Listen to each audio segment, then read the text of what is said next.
खुलुमबाय गोजोन फुंबिलिनि बयनिसिमबो गाहाम हामलायनायखौ जासिहरनाय थाबाय आं सिबिरानि ब्रह्म आसा खालामो नोंथांमोनहा गासैबो मोजाङैनो दङ नोंथांमोननि थाखाय आं गोदान मोनसे भिडिअ लानानै फैबावबाय अन्नानै भिडिअखौ जोबजासिम नायलांदो बारग' NDFB एसनि डिपुटि CEO बि उर्ला बिथाङा जोबथेसालिनिफ्राय उदां जाबाय।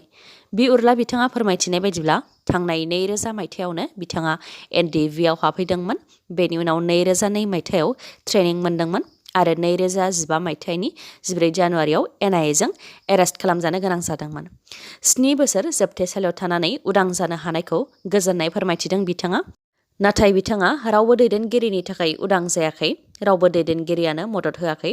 नखरनिया उखिल हमनानै केस गेलेनायावसो जोबथेसालिनिफ्राय उदां जानो हादों होननानै फोरमायथिनायजों लोगोसे गावजों लोगोआव जोबथेसालियाव सा 63 बारग' NDFBनि सोद्रोमाफोर दंबावो। बिथांमोनहा जोबथेसालियाव गोबां दुखु खस्थ' सहायनानै दङ होननानैबो फोरमायथिबावो। बेराफारसेथिं 7 बोसोर जोबथेसालियाव थानायाव रावबो बर'नि दैदेनगिरिफ्रानो जेबो खौरां लाहायाखै होननानै फोरमायथिबावो। बेनि अनगायैबो जोबथेसालियाव जोबजानाय बारग' NDFBनि सोद्रोमाफोरखौ उदां खालामनो थाखाय गासै रायजो राजाफोर आरो बर'नि दैदेनगिरिफ्रा खौसे जानानै नाजानो नांगोन होननानैबो खावलायहरबावो बिथां बि उर्लाया। नङाब्ला बिथांमोनहा जोबथेसालियावनो थानो गोनां जागोन, खायसे फासि जागोन आरो बिथांमोननि हारियाबो जोबथेसालियावनो थाबोगोन। बेनिखायनो बिथांमोनखौ उदां खालामनो थाखाय जयै नाजानांगोन होननानै फोरमायथियो बिथाङा। बेफोरनि अनगायैबो बे समाव रावबो राजखान्थि हान्जाजों थानानै खामानि मावनायनि थांखि गैथ'वा, रायजो राजाजोंनो गोरोबनानै थागोन होननानैबो फोरमायथिबावो बारग' NDFB एसनि डिपुटि CEO बि उर्ला बिथाङा। बेराफारसेथिं 7 बोसोर जोबथेसालियाव जोबथेजानायनि उनाव उदां अख्राङाव फैनो मोननायखौ गोजोननाय फोरमायथियो बि उर्लानि अनजालि बिसिया। बिथांजोआ फोरमायथियो दि फिसाय जोबथेसालियाव थानाय समाव संसार जानायाव बायदि जेंनाजों जुजिनो गोनां जादोंमोन। रावबो बारग' NDFB एसनि दैदेनगिरिफ्राबो जेबो खौरां लायाखैमोन होननानै दुखु फोरमायथियो बिथाङाबो। गबिन्द बसुमतारी बिथांखौ BTC लेङाइ गाहायनि बिबाननिफ्राय थाबैनो बोख्लायनांगौ आरो आसाम एसेम्ब्लिनि MLAनि बिबाननिफ्रायबो थाबैनो बोख्लायनांगौ एबा बयकट खालामनांगौ होननानै दाबि खालामबाय बारग' NDFBनि दि हारिमु बिथाङा। बारग' NDFBफोरा 4 लाख रांनि थाखाय सोमावसारदों होननानै गबिन्द बसुमतारी बिथांनि बुंनायनि सायाव दि हारिमु बिथाङा फिननाय होदोंदि बारग' NDFBफोरा 4 लाख रांनि थाखाय सोमावसाराखै, आलादा बड'लेण्ड रायजो सोरजिनायनि थाखायसो सोमावसारदों, जायनि थाखाय रोजा रोजा बर'फोरा मुंख्लं जानो गोनां जादों आरो दासिमबो जोबथेसालियाव गोबां बारग' NDFBनि सोद्रोमाफ्रा जोबथेजानानै दङ। बेनि अनगायैबो सोरखारा दासिमबो 4 लाख रांखौ बारग' NDFBफोरनो होआखै, बेनि ड्राफ्टखौसो होदों। बारग' NDFBफोरा रांनि लुबैसुला नङा, गबिन्द बसुमतारीयासो रां आरो गाद्दिनि लुबैसुला। गोसो जायोब्ला 4 लाख रांनि ड्राफ्टखौ बारग' NDFBफोरा गबिन्द बसुमतारीनि सिलायाव सावहैनो हायो होननानै बुंथिनायजों लोगोसे बारग' NDFBनिफ्रायनो BTCनि डिपुटि CEM जालायनानै बारग' NDFBफोरनि मुं आरो मान सन्मानखौ गाहायाव लाबोनायनि थाखाय गबिन्द बसुमतारीखौ सोंखारियो होननानैबो फोरमायथियो बिथाङा। बिनि अनगायैबो रन्जन दैमारिजों लोगोसे बारग' NDFBफोरखौ जोबथेसालिनिफ्राय उदां खालामनो सोमावसारनाया बेसेन गैया होननानै गबिन्द बसुमतारी बिथाङा बुंथिनायनि सायाव बिथां दि हारिमुआ फिननाय होयोदि जायनाखि भारतआ सुबुंखान्थि हादर, बेनिखायनो सुबुंखान्थिनि गेजेरजों सोमावसारनायनि बयहाबो मोन्थाय दङ आरो सुबुंखान्थिनि गेजेरजोंसो सोमावसारदों। आयेननि गेजेरजों रन्जन दैमारि बिथांखौ उदां खालामनो थाखाय हाइकर्टआव जुजिगासिनो दङ। 6-7 दाननि उनाव रन्जन दैमारि बिथांनि जाजमेन्ट दङ। सोरखारा मदद होयोब्ला आरो सोरखारनि उखिला जेबो हेंथा होआबा रन्जन दैमारि बिथाङा उदां जानोबो हागौ होननानै फोरमायथियो दि हारिमु बिथाङा। बेफोरनि अनगायैबो रन्जन दैमारि आरो जोबथेसालियाव थानाय बारग' NDFBफोरखौ उदां खालामनो थाखाय BTC सोरखारखौ मोनसे रिजलिउसन पास खालामनो थाखाय खावलायबोदों, जाहाथे बे रिजलिउसनखौ गभर्नरनि गेजेरजों आसाम सोरखार आरो भारत सोरखारनो दैथायहरो। नाथाय बिथांमोनहा बे खामानिखौ गोहोआव थासेयावबो दिनैसिमबो मावाखै आरो सोरखारा मावनो हायै खामानिखौ एक्स NDFBफोरा मावगासिनो दङ। बेनिखायनो मेगन सानानै आरो लाजिनांनानै आरो गाद्दि गोमाजानो गिनानै जानला मोनला बुंलाबायदों होननानै फोरमायथिबाव बिथाङा। लोगोसे BTC सोरखारनि सानैसो EMनि PAफोरा रन्जन दैमारि बिथांनि केसआ बेसेबां आगान बारायखो बेखौ खौरां लानो फैनायाव फोरमायलांदों दि सोरखारनि फारसेनिफ्राय रन्जन दैमारि बिथांखौ उदां खालामनो थाखाय 1 इन्सिबो खामानि जायाखै होननानै फोरमायथिबावो दि हारिमु बिथाङा।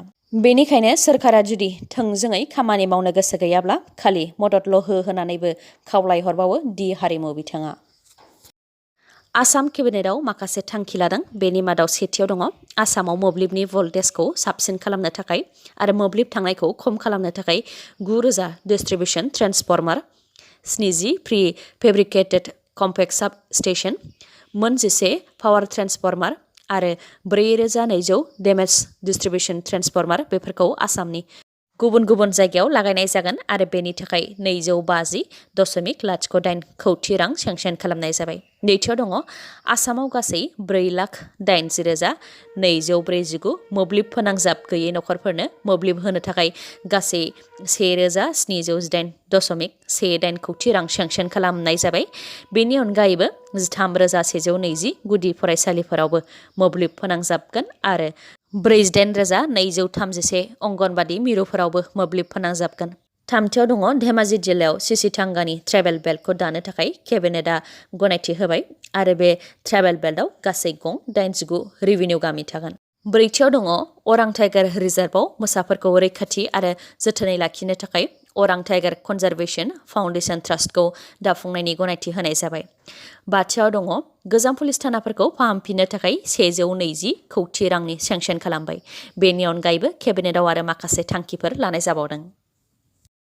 जायफोर नंखाय फोरमान बिलाइ लानानै टेट फोरोंगिरिनि साख्रि मावगासिनो दङ बिथांमोननि खर'आव खैफोदा गोग्लैनो हागौ आरो जोबथेसालिनि आलासि जाहैनांनो हागौ।